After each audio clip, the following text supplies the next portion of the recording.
राधे राधे कृष्ण भक्तों, कैसे हैं आप सब। आशा करती हूँ आप सभी लोग लड्डू गोपाल जी की कृपा से बहुत ही अच्छे होंगे और मैं भी बिल्कुल ठीक हूँ। तो आइए आज की वीडियो में हम देखेंगे कि मैं अपने लड्डू गोपाल जी को सुबह कैसे उठाती हूँ, उनकी सुबह पूजा अर्चना कैसे करती हूँ, उन्हें कैसे तैयार करती हूँ और कैसे मैं उनको भोग लगाती हूँ। तो कई लोगों का सवाल होता है कि सुबह आप स्नान करके लड्डू गोपाल जी को उठाते हैं या स्नान करके उठाना चाहिए या बिना स्नान करे उन्हें उठा सकते हैं। तो देखिए, लड्डू गोपाल जी को स्नान करके ही आप हाथ लगाएं, उन्हें स्नान करके ही आप जलपान कराएं और स्नान करके ही उन्हें उठाना चाहिए। तो देखिए, मैं सुबह सुबह 5 बजे उठ जाती हूँ और 5 बजे उठने के बाद घर की साफ़ सफाई करके और फिर स्नान करके मैं लड्डू गोपाल जी को उठाती हूँ। उन्हें उठाने के बाद फिर मैं उन्हें पानी और मालिश वगैरह करती हूँ। तो देखिए, मैंने अपने लड्डू गोपाल जी को उठा दिया है। सुबह सुबह सफाई करने के बाद, स्नान करने के बाद सबसे पहले मैं अपने लड्डू गोपाल जी को उठाती हूँ। तो मैंने उन्हें उठा दिया है और फिर उसके बाद मैंने उन्हें पानी भी पिला दिया है सुबह। और अब मैं करूँगी अपने लड्डू गोपाल जी की मालिश। तो अगर आपके पास समय हो तो आप अपने लड्डू गोपाल जी की स्नान कराने से पहले मालिश ज़रूर करें। और ये देखिए, मैं अपने लड्डू गोपाल जी की मालिश देसी घी से करती हूँ, जो कि मैं खुद घर में ही बनाती हूँ। मैंने घी बनाने की और मक्खन बनाने की वीडियो भी शेयर की हुई है। तो देखिए, मैं अपने लड्डू गोपाल जी को अब उनकी मालिश करूँगी। तो मैंने उनकी जो नाइट ड्रेस है, मैं उनकी नाइट ड्रेस निकाल लूँगी और फिर मैं उनकी मालिश करूँगी। तो मालिश करने के लिए हम एक सॉफ्ट सा गद्दा बिछा लेंगे, उसके ऊपर हम लड्डू गोपाल जी को बिठाएंगे और एक तकिया ले लेंगे, ताकि हम अगर लेटा के मालिश करें तो आराम से उनको तकिए पर उनका सर रख के हम उनकी मालिश कर सकें। और उनकी बांसुरी हमेशा उनके पास ही रखें, चाहे आप उन्हें मालिश कराएं चाहे आप उन्हें तैयार करें, हर समय उनकी बांसुरी जो है उनके पास ही होनी चाहिए। तो देखिए, मैं थोड़ा सा देसी घी हाथों में ले लिया। आप बहुत ज़्यादा हाथों में ऑयल या फिर देसी घी ना लें, क्योंकि उससे जो है बहुत ज़्यादा चिकनापन हो जाएगा। तो आप थोड़ा ही हाथों में ऑयल या देसी घी लें। तो देखिए, मैंने हाथों में देसी घी ले लिया है और अब मैं अपने लड्डू गोपाल जी के पूरे शरीर पर अच्छे से देसी घी से मल के मालिश कर दूंगी। तो धीरे धीरे हल्के हल्के हाथों से, बहुत ज़्यादा तेज़ रगड़ कर भी उन्हें मालिश नहीं करनी है, हल्के हल्के हाथों से उनके पूरे शरीर पर मैं मालिश कर दूंगी धीरे धीरे।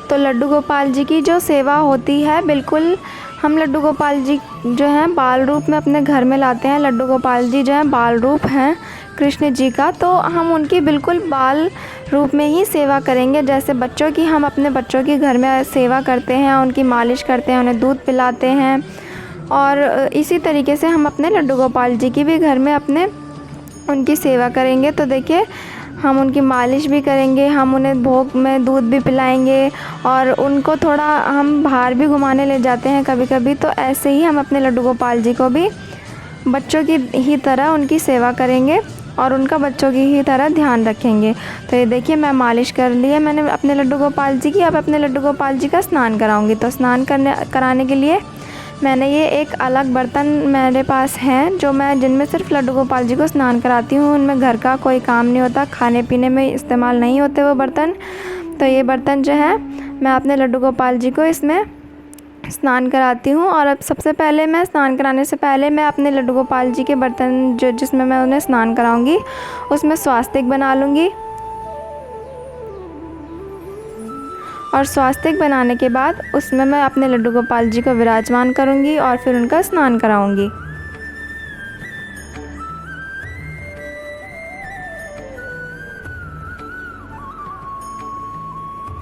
तो ये देखिए स्वास्तिक जो है बहुत शुभ माना जाता है, तो आप लड्डू गोपाल जी को स्नान कराएं तो स्वास्तिक ज़रूर बना लें उस बर्तन में।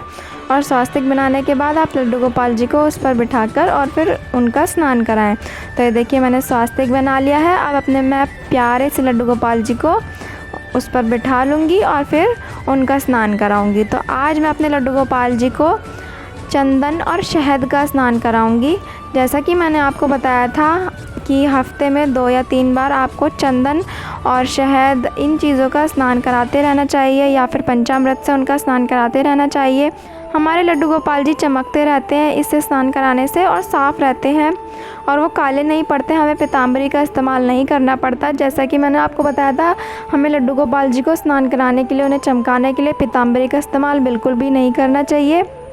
हमें नेचुरल चीज़ों से हमें उनको साफ़ करना चाहिए, उन्हें नहलाना चाहिए, स्नान कराना चाहिए, ताकि उनको भी कोई जो है परेशानी ना हो। क्योंकि हम भी ऐसी चीज़ें इस्तेमाल करते हैं ज़्यादा केमिकल वाली, तो हमें भी नुकसान करते हैं। इसी तरह हम अपने लड्डू गोपाल जी के बारे में भी सोचेंगे। हम उनको जो नेचुरल चीज़ें हैं उनसे ही हमें उनको स्नान कराना चाहिए, ताकि उनको भी कोई दिक्कत ना हो और हमें भी अच्छा लगे। तो देखिए मैंने यहाँ पे उन्हें चंदन से, उनको पूरे शरीर पर चंदन से उनका लेपन कर दिया, और हल्के हल्के हाथों से मैं चंदन उनके पूरे शरीर पर अच्छे से रगड़ दूँगी। और फिर उसके बाद मैं अपने लड्डू गोपाल जी को शहद का लेपन करूँगी और आराम आराम से हल्के हल्के हाथों से शहद मलूँगी। तो ये देखिए चंदन लगाने के बाद मैं अपने लड्डू गोपाल जी को शहद से स्नान कराऊँगी, शहद से मलूँगी थोड़ा सा।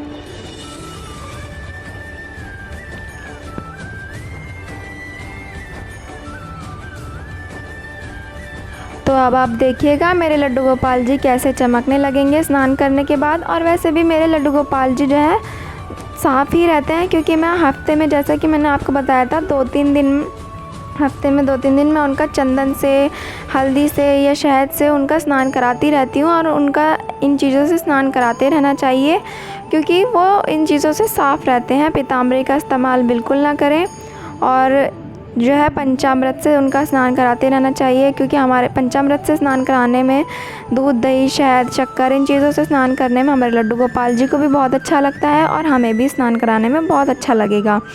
तो ये देखिए मैंने अपने लड्डू गोपाल जी को पूरे शरीर पर चंदन और शहद का लेप लगाकर मलकर अच्छे से फिर मैं उन्हें शुद्ध जल से स्नान करा रही हूँ। और स्नान कराते समय हमें ध्यान रखना है कि हमें जल लगातार अपने लड्डू गोपाल जी के ऊपर नहीं डालना है। और ये जो स्नान का जल है जो हमारे बर्तन में बचेगा बाद में स्नान का जल, तो इस जल को हम पौधों की जड़ों में डाल देंगे। अगर आप जो है सिंपल जल से स्नान करा रहे हैं, उस जल में शहद, चंदन और पुष्प आदि ये सब नहीं है, तो आप उसे प्रसाद के रूप में ग्रहण भी कर सकते हैं, अन्यथा आप उसको पौधों की जड़ों में डाल सकते हैं। तो ये देखिए हमारे लड्डू गोपाल जी ने स्नान भी कर लिया है। अब हम उनको उनकी बहुत ही सॉफ्ट सी टॉवल में लेकर उनको पोंछ लेंगे और फिर उनका सुंदर सा श्रृंगार करेंगे।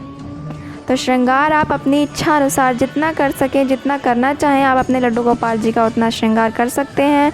और मौसम के हिसाब से आप अपने लड्डू गोपाल जी का श्रृंगार करिए। अगर मौसम ज़्यादा ठंडा है तो आप उस हिसाब से अपने लड्डू गोपाल जी का स्नान करिए। अगर मौसम गर्म है तो उस हिसाब से आप कम श्रृंगार कीजिए या फिर हल्के वस्त्र पहनाइए, और ऐसे गहने उन्हें पहनाइए जो उन्हें चुभे ना और बहुत हैवी ना हो, ताकि हमारे लड्डू गोपाल जी भी कंफर्टेबल रहें। अब मैं उन्हें उनके वस्त्र पहना दूँगी, उन्हें पोशाक पहना दूँगी और उनका श्रृंगार कर दूँगी। उनको तैयार करके उनको सुंदर सा सजा दूँगी और फिर हम उनकी पूजा अर्चना करेंगे।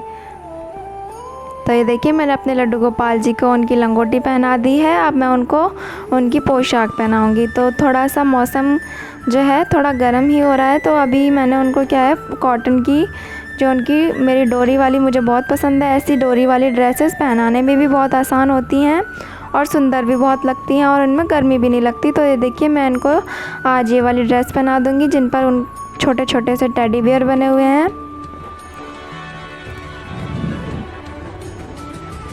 तो कई लोग मुझसे पूछते हैं कि आप ये ड्रेस कहाँ से लाते हैं। तो मेरे घर के पास ही जो पूजा की दुकानें होती हैं, पूजा की जहाँ पे सामान मिलता है, लड्डू गोपाल जी का सामान मिलता है, वहाँ से आप ऐसी ड्रेसेस आराम से ख़रीद सकते हैं। आराम से ऐसी ड्रेसेस मिल जाती हैं और गर्मियों के समय बहुत ही आसानी से ये ड्रेस मिल जाएंगी। अगर ना मिले तो ये आप घर में भी बहुत आसानी से बना सकते हैं, बहुत ही आसान होती है ये ड्रेस बनानी।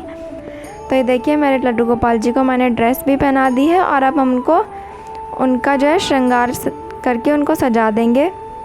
तो ये मैं उन हाथों में उनको बैंगल पहना दूँगी।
तो अब आप देख सकते हैं मेरे लड्डू गोपाल जी का सुंदर सा श्रृंगार हो गया है। मेरे लड्डू गोपाल जी रेडी हो चुके हैं, उन्होंने मुकुट भी पहन लिया है।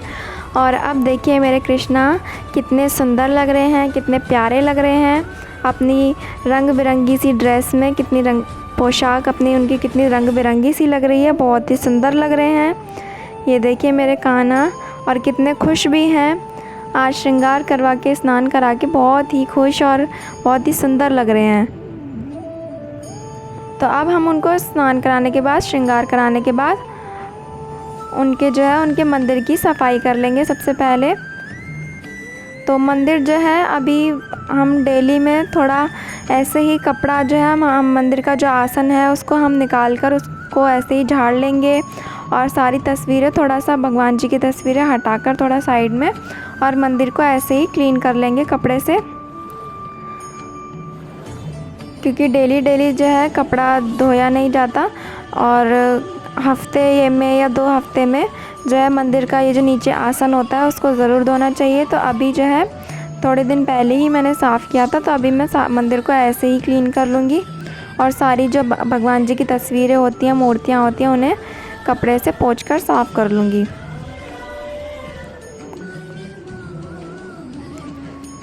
तो देखिए मैंने अपने भगवान जी की सारी तस्वीरें जो हैं वो थोड़ा साइड में हटाकर मैंने कपड़ा झाड़ कर, और फिर से ये जो मंदिर का आसन है उसको झाड़ कर फिर से मैं अपने मंदिर में बिछा दूँगी।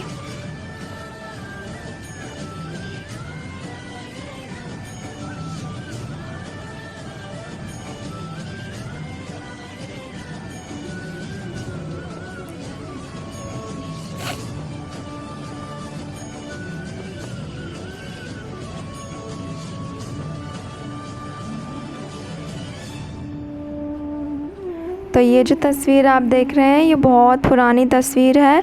ये तस्वीर मेरे लड्डू गोपाल जी भी मेरे घर में नहीं आए थे, उससे भी पहले की तस्वीर है। सबसे पहले मैंने अपने मंदिर में मैं यही तस्वीर लेके आई थी जब मेरे लड्डू गोपाल जी भी नहीं आए थे और मैं कृष्ण जी को ही मानती थी, तो मैं ये तस्वीर लेकर आई थी। तो ये बहुत पुरानी तस्वीर है।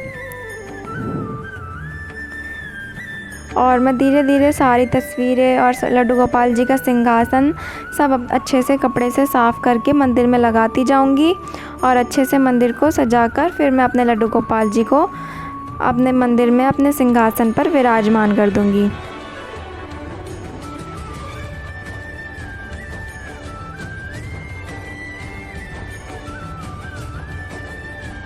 तो कई लोग मुझसे पूछते हैं कि दी आप अपना सिंहासन, अपने लड्डू गोपाल जी का सिंहासन कहाँ से लाए हो, और उनकी कई सारी चीज़ें पूछते हैं कि उनका सामान आप कहाँ से लाए हो। तो मैं लड्डू गोपाल जी का सारा सामान जो है उनके साथ वृंदावन से ही लाई थी, ज़्यादातर सामान, और कुछ सामान जो है मैंने यहीं से लिया है। वैसे ज़्यादातर सामान मैं लड्डू गोपाल जी के साथ वृंदावन से ही लाई थी, और तभी से वो सारा सामान जो है अच्छे से केयर करके रखो तो चलता है बहुत।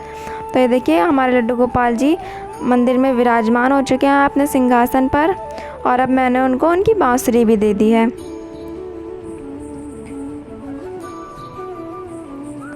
तो देखिए ये मेरे मंदिर का लुक। मेरे मंदिर में हमारे सारे भगवान जी अच्छे से विराजमान हो चुके हैं और मेरे कान्हा भी विराजमान हो चुके हैं। और अब हमने जो पूजा के बर्तन धो लिए थे, सुबह साफ़ किए थे पूजा के बर्तन, उनको अब हम कपड़े से अच्छे से पोंछ कर यहाँ पे लगा देंगे।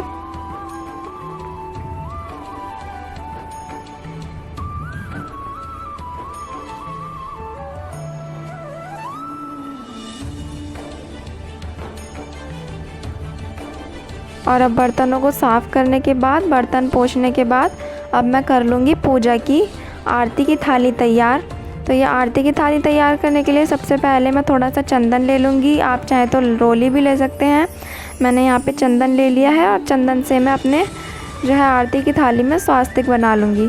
तो स्वास्तिक बनाना बहुत ही शुभ होता है, अच्छा माना जाता है। तो मैं अपने आरती की थाली में स्वास्तिक बना लेती हूँ। और ये मैं जो चंदन है गंगा जल से घोलती हूँ। तो ये देखिए मैं चंदन घोल लिया है और अब मैं अपनी आरती की थाली में जो है मैं स्वास्तिक बना लूँगी।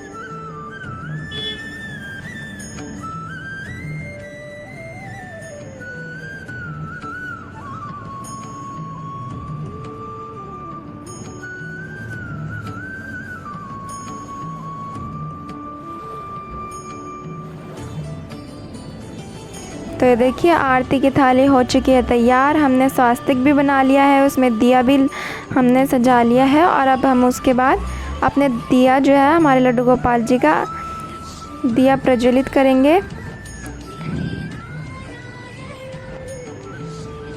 हमारे लड्डू गोपाल जी की आरती के लिए दिया भी हमने जला लिया है। और अब हम धूप बत्ती जलाएंगे।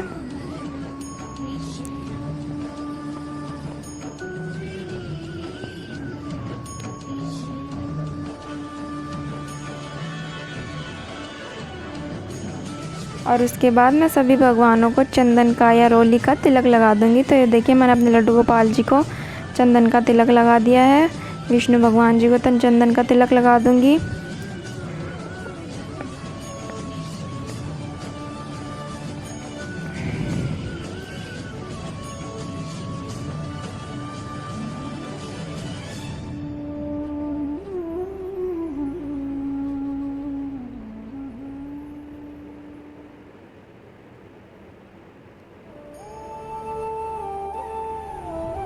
तो अब उसके बाद देखिए ये थोड़े से पुष्प हैं जो मैं भगवान जी को अर्पित करूंगी। तो मेरे घर के बाहर पार्क हैं, बहुत सारे पेड़ हैं, तो वहाँ से हमें आसानी से पुष्प मिल जाते हैं रंग बिरंगे, कैसे भी कलर के हम पुष्प वहाँ से ले सकते हैं। तो ये देखिए आज मैंने गुलाबी कलर के, लाइट पिंक कलर के मैंने पुष्प ले लिए हैं। और मैं अपने लड्डू गोपाल जी को और अपने सभी भगवानों को पुष्प अर्पित कर दूँगी।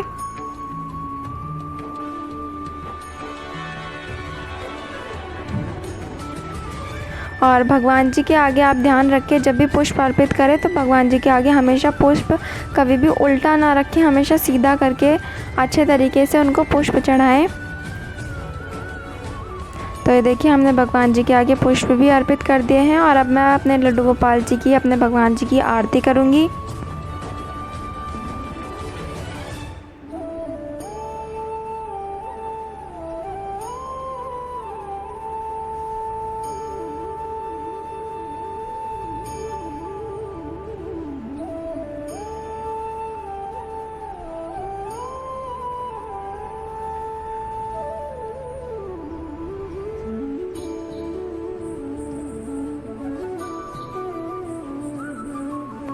तो अब ये हो रही है मेरे कृष्ण कन्हैया की आरती।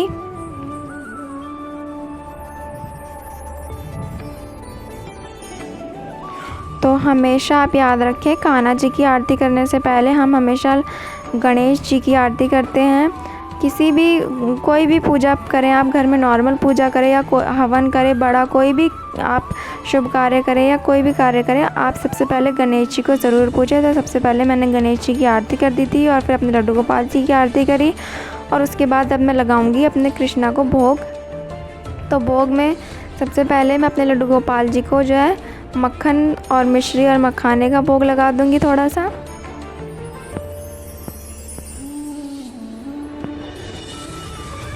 और उसमें तुलसी का पत्ता डालना बिल्कुल भी ना भूलें। तो मैंने अपने जो कान्हा जी का भोग है उसमें तुलसी का पत्ता डाला हुआ है, और उनको पिलाने के लिए जो मैं जल लेकर आई हूँ उसमें भी मैंने तुलसी जी का पत्ता डाला हुआ है।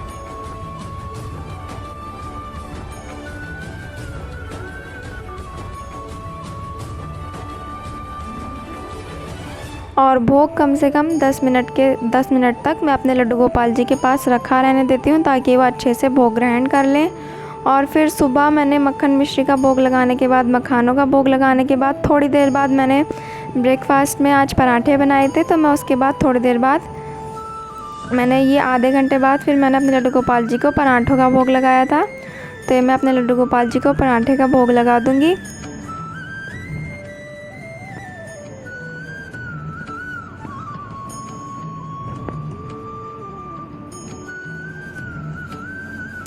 और भोग लगाने के बाद मैं उन्हें पानी पिला दूँगी। और बस यही था आज का वीडियो। अगर आपको वीडियो पसंद आई हो तो लाइक, शेयर एंड सब्सक्राइब ज़रूर करें। फिर मिलेंगे नेक्स्ट वीडियो में। राधे राधे।